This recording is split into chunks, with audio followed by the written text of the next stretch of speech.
বিশ্ববিদ্যালয়ের প্রতিটা শিক্ষার্থীর হচ্ছে একটা পরিচয়ের জায়গা, যেমন আমাদের পরিচয় তেমন আমাদের শিক্ষকদেরও। আমরা আমাদের যতটুকু যোগ্যতা আছে সেই যোগ্যতা থেকে এই জায়গায় আসছি, আবার আমাদের শিক্ষকরাও তাদের যোগ্যতা থেকে আসছে। কিন্তু একটা পাবলিক বিশ্ববিদ্যালয়ে 9 বছর হয়ে গেল, এখনো কোনো ক্যাম্পাস নাই। আমাদের একটাই দাবি, আমাদের ক্যাম্পাস লাগবে। 9 বছর হয়ে গেছে কিন্তু এখন পর্যন্ত এখানে কোনো স্থায়ী ক্যাম্পাস নেই। আমরা খুবই মানবতার জীবনযাপন করতেছি। আমরা ভেবেছি হয়তো 2-1 বছর ভিতরে ক্যাম্পাস হয়ে যাবে, আমাদের কোনো সমস্যা হবে না, কিন্তু আমাদের যাতায়াত, থাকা, খাওয়া সব কিছুতে আমাদের অনেক সমস্যা হচ্ছে।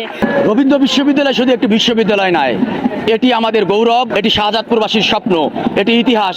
বাংলা সাহিত্যের অনবদ্য উজ্জ্বল নক্ষত্র রবীন্দ্রনাথ ঠাকুর, যিনি বিশ্বকবি, তিনি তার নামে বিশ্ববিদ্যালয়, তার পৈতৃক সম্পত্তি রয়েছে, কিনতে হবে না। কেন এই বিশ্ববিদ্যালয়ের জন্য আন্দোলন করতে হবে? গত 9 বছর পেরিয়ে গেলেও বিশ্ববিদ্যালয়ের স্থায়ী ক্যাম্পাসের আলোর মুখ দেখেনি। সরকারের কাছে যদি আপনাদের টাকা না থাকে আমাদের বলুন, আমরা দেশবাসী টাকা দিয়ে সহযোগিতা করব, তো বিশ্ববিদ্যালয়ের স্থায়ী ক্যাম্পাস চাই। কাফনের কাপড় পরে আমরা আমরণ অনুসরণ করব। হয় মৃত্যু, নাই রবীন্দ্র বিশ্ববিদ্যালয়। বিশ্ববিদ্যালয়ের 1200 শিক্ষার্থী, 300 শিক্ষক কর্মকর্তা কর্মচারী, তারা বাস্তবরা জীবনযাপন করে। মানবাধিকার লঙ্ঘন হচ্ছে দেশের সরকার, এটি কেন করছে? আমরা এর জবাব চাই। মৌলিক অধিকার আদায়ের জন্য বারবার কেন আমাদের রাস্তায় আসতে হবে? কেন আমরা বারবার মৌলিক অধিকার আদায় করতে আমরা রাস্তায় এসে দাঁড়াবো?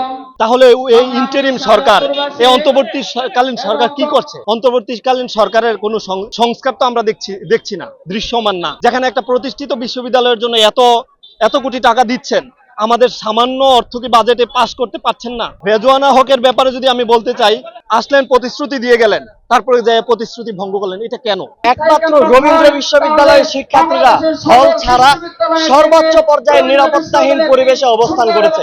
আমরা তারপরেও জুলাই আন্দোলন চালিয়ে গেছি।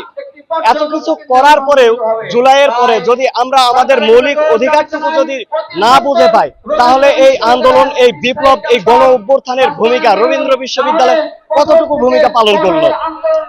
অতঃপর জাতীয় সংসদ ভবনে দাঁড়িয়ে থেকে শেখ হাসিনা বলেছিল যে রবীন্দ্র বিশ্ববিদ্যালয় আমরা শাহজাদপুরকে দিয়েছি, আমরা যখন চাবো ঠিক তখনই রবীন্দ্র বিশ্ববিদ্যালয়ের ক্যাম্পাস হবে।